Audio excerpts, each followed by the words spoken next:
Apple is known for producing high-quality and long-lasting products, but accidents can happen and components can fail.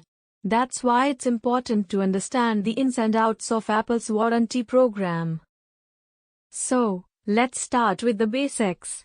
When you purchase an Apple product, it comes with a standard warranty that covers you for 1 year. This includes any defects in materials or workmanship. But what if something happens after that first year? That's where things can get a little tricky.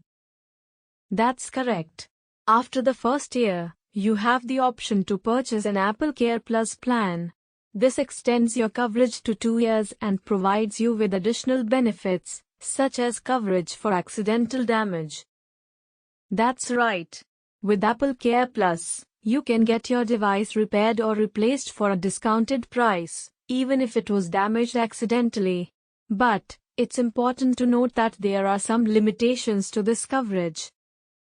For example, there's a limit to the number of accidental damage incidents that are covered. And, not all types of damage are covered. So, it's important to read the fine print and understand exactly what you're getting with your AppleCare Plus plan. Another thing to keep in mind is that Apple's warranty does not cover damage caused by third-party repairs. If you take your device to a non-authorized repair shop, it could void your warranty and leave you on the hook for any repairs or replacements. So, if you do need a repair, it's always best to go through Apple's authorized repair process. This will ensure that your warranty remains intact and that you get high-quality service from trained professionals. And that's it for today's video. We hope this information helps you better understand Apple's warranty program. As always, if you have any questions or comments, please leave them below.